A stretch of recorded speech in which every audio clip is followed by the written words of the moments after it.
আপনি একদম নিশ্চিন্ত থাকেন, আগামী এক সপ্তাহে ভারতের বেশ কয়েকটি অঙ্গরাজ্য, ভারতের বড় বড় ব্যবসায়ী, ডিলার, এক্সপোর্টার, ইম্পোর্টার, ইভেন যারা বাংলাদেশের সাথে বিভিন্ন ধরনের ব্যবসা বাণিজ্যে জড়িত আছেন, এই এক সপ্তাহ হচ্ছে তাদের ব্যবসায়িক সুনাম কামানোর সময়। ভাই কিভাবে? যে কোনো দেশে যখন একটা জাতীয় ইস্যু থাকে, ন্যাশনাল ইস্যু, তো প্রত্যেকটা বড় বড় কোম্পানিগুলা তারা করে কি সেই ইস্যুতে কানেক্টেড হয়। এবার ওইখানে তাদের সাময়িক ক্ষতি হলেও তারা ওইটাতে কানেক্টেড হয়। কেন? দেশের বৃহত্তর গোষ্ঠী তাদেরকে কানেক্টেড না হলে ভিলেন ভাবে। আবার এই সুযোগে সাময়িক ক্ষতি হলেও পরবর্তী সময় তারা কিন্তু বিভিন্ন ধরনের অ্যাডভান্টেজ পায়। তো আমরা ভারতের সাথে যেই খেলা শুরু করেছি, একাংশের মানুষ ইস্কন ইস্যু আলাদা, চিন্ময় কৃষ্ণা ইস্যু আলাদা, বাট ভারত ইস্যুতে এই মুহূর্তে সারা বাংলাদেশে যা ঘটছে আমরা অ্যাকশনের দৃশ্যপট দেখতে পাচ্ছি। এমনকি এটা স্টেপ 2, এরপরে আরও অনেকগুলো আসবে। তা আমরা সেইগুলোকে মোকাবেলা করার জন্য কতটুকু প্রস্তুত আছি, কতটুকু প্রস্তুত নেই। যদি প্রস্তুত থাকি ফাইন, ভারতের এসব ইস্যুগুলো আমাদের গায়ে লাগবে না। যদি প্রস্তুত না থাকি, আমাদের জনগণই আবার আমাদের উপরে চাপ প্রয়োগ করবে যে আপনি কি করেন, এই না সেই না, আর এটা নিয়ে আওয়ামী লীগও খেলবে।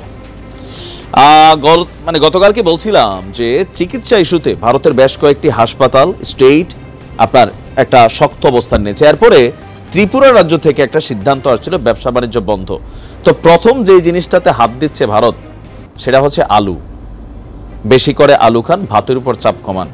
বাট এখন বাংলাদেশে নতুন আলুর কেজি শুনছি 150 টাকা, 120 টাকা, আর পুরান আলু 80 টাকা, 100 টাকা। তো এখন আমাদের আলুর বাজারের একটা বিশাল অংশ যোগান কিন্তু ভারত দেয়। এখন এই সিচুয়েশনে ভারত যাই না বুঝা উইদাউট এনি সিগন্যাল আলু সাপ্লাই বন্ধ করে দিছে। আবার পেঁয়াজ সাপ্লাই আসবে।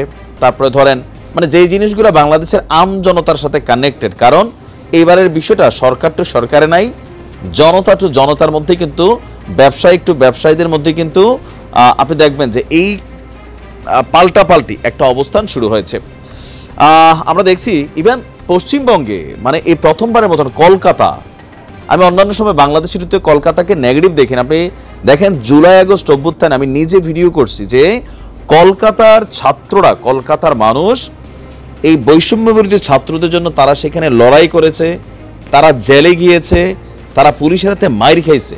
তো তাদের ক্ষোভটা হলো যে তোমরা জুম্মায় জুম্মায় আইলা না, যে বৈষম্য বিরোধী সমন্বয়ক হাসনাত বা সার্জিস তারা যেভাবে ভারত নিয়ে কথা বলে, এইটা কলকাতার জনগণ কিন্তু মানতে পারতেছে না। কেন? তাদের অনেক বক্তব্য, আমার কাছে অনেক মেসেজ আসে, মেইল আসে, বা তাদের গণমাধ্যমগুলো দেখবেন যে এই ছাত্রগুলো তো বিশ্বাসঘাতক। কেন?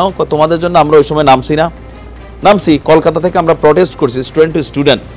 এখন তোমরা আমাদের এই পশ্চিমবঙ্গ নিয়ে, ভারত নিয়ে, যেহেতু স্টেট অফ ইন্ডিয়ার পশ্চিমবঙ্গ, তো তারা কিন্তু বিষয়টা থেকে রিয়াকশন করছে। ইভেন সেইখানে তারা ব্যবসা বাণিজ্যে লস দেওয়া হলেও আবাসিক হোটেলে বাঙালি রাখবে না, কোনো কি বলা হয়েছে আপনার হাসপাতালে বাঙালিদের চিকিৎসা দিবে না, চিকিৎসা নিতে গেলে প্রণাম করতে হবে, নানান ধরনের ঘটনা কিন্তু। ইভেন গ্রেপ্তারিও শুরু হয়েছে, বিএনপির একটা আটকাইছে বাংলাদেশের মুসলমান, সেইখানে যে রবি শর্মা নাম দিয়া ঢুকছিল। তো এখন কিন্তু ধাপে ধাপে আমি দেখছি অনেক কিছু এখানে হবে। আবার একটা মাঝখানে গুজব ছড়ালো গতকালকে থেকে যে ভারত সীমান্ত বন্ধ করে দিবে, অর্ধেক বাঙালি তাড়াতাড়ি ফ্লাইট করে বাংলা। আপনি দেখেন এই যে বিষয়গুলোতে আমি আপনার ফেসবুকে বসে বলতেছি, কিন্তু যারা প্র্যাকটিক্যালি এই মুহূর্তে আছে মাঠে ময়দানে, ভারতের যেই মানুষটা বাংলাদেশে আছে কি পরিমাণ টেনশনে আছে, সে বাইরে বের হলে বলে না হাম হিন্দুস্তানি হ্যাঁ, কারণ তারে ভাই নগদে মব জাস্টিস করবে। আবার পশ্চিমবঙ্গে যারা আমাদের বাংলাদেশের মানুষ আছেন, তারাও কিন্তু সহজে বলেন না যে ভাই বাংলাদেশ থেকে আসছি। কেন? সেখানে ইস্কনরা যেভাবে রাস্তায় নামছে, কলকাতার জনগণ যেভাবে রাস্তায় নামছে, যে কোনো সময় একটা দুর্ঘটনা ঘটবে, আপনি ফেসবুকে প্রতিবাদ করবেন, লাভ হবে কি? ক্ষতিগ্রস্ত হবে জনতা।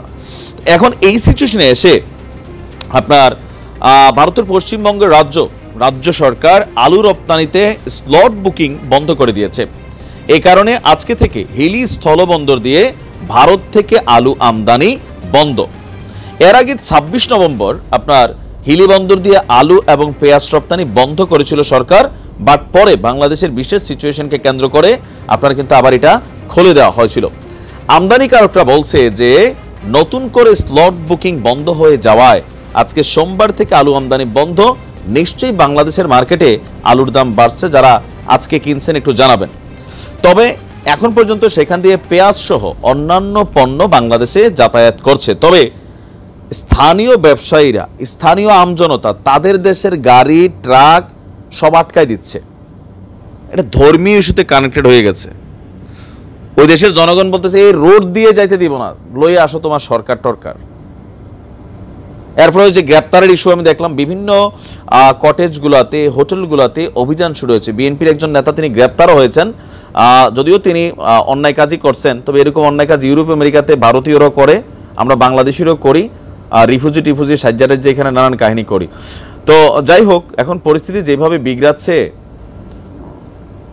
এটা আসলে কিভাবে সলিউশন হবে আমি নিজেও বুঝছি না। আমি একটু বিএনপির এটাও বলি, কলকাতায় যে নেতা আটক হয়েছেন আওয়ামী লীগ আটক করবে না হয়তোবা। আবার ভারত সরকার আরেকটা ঘোষণা দিয়েছে হিন্দুদের জন্য ভারতে যাওয়া মানে ভারত পজিটিভ সাপোর্ট দিবে যদি কোনো হিন্দুরা ভারত যায়। তো এগুলো এখানে একটা রাজনীতি হচ্ছে ভারতের জনগণের কাছে। ভারতের সরকার কিন্তু রাজনীতি করতেছে, এটা বাস্তব, ঠিক আছে। জনগণ অনুভূতিতে আছে, আমরা যেমন ফিলিস্তিনের সাথে অনুভূতি করি, কাশ্মীর নিয়ে করি, তো এরা একই স্টাইলে কিন্তু এগুলো হয়ে গেছে। আচ্ছা, আমরা যদি দেখি আপনার গোপন তথ্যের ভিত্তিতে কলকাতার মার্কুইস স্ট্রিটের একটি হোটেল থেকে একজন বাংলাদেশি ব্যক্তিকে কলকাতার পুলিশ গ্রেপ্তার করেছে। ভারতীয় সংবাদ মাধ্যম বলছে যে এই ব্যক্তি বিএনপির সাবেক নেতা, তার নাম হচ্ছে সেলিম মণ্ডল।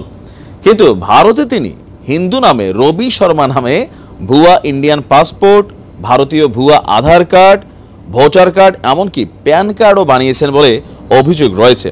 পার্ক স্ট্রিট থানায় এই বাংলাদেশের বিরুদ্ধে মামলা হয়েছে এবং সমস্ত ভুয়া নথিপত্র পুলিশ জব্দ করেছে। তার বিরুদ্ধে অলরেডি মামলা টামলা আপনার এখানে শুরু হয়ে গেছে। তো সব কিছু মিলিয়ে আমার মনে হয় যে বিষয়টা এবার অনেক দূর গড়িয়ে যাবে। এখন কিভাবে সমাধান হবে?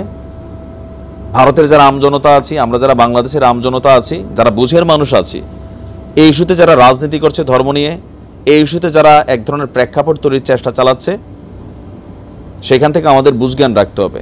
দেখেন, আমরা দুই দেশ একে অন্যকে ভালোবাসি, কিন্তু ন্যায্যতা, সম্মান, সমতার ভিত্তিতে। আমার সীমান্তে যেন গুলি না চলে, আমার বাংলাদেশ নিয়ে যেন কোনো কটূক্তি মন্তব্য না হয় ওই দেশের সরকারের। আমাদের দেশের সরকার কিন্তু কখনো এগুলা করে নাই। আওয়ামী লীগ যতদিন ছিল, 16 বছর ভারতের কিন্তু আমরা তেলাইছি বা চুপ ছিলাম অনেক ইস্যুতে। কিন্তু ভারত সরকারের বিজেপির পাগলা মন্ত্রীরা বাংলাদেশ নিয়ে একের পর এক ঘটনা করছে, উল্টাপাল্টা কথা বলছে, এইরা এই স্টেট এদের, ওইটা এদের, আমাদের আভ্যন্তরীণ বিষয়ে হস্তক্ষেপ করছে। এগুলো কিন্তু আপনারা যারা কলকাতার পশ্চিমবঙ্গের মানুষ আছেন তারা কিন্তু জানেন।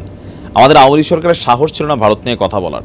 আমরা প্রটেস্ট করছি, সীমান্তে হত্যা নিয়ে আমরা কথা বলছি, সরকার এগুলোর মধ্যে কলা চড়ছে মুখে নিয়ে।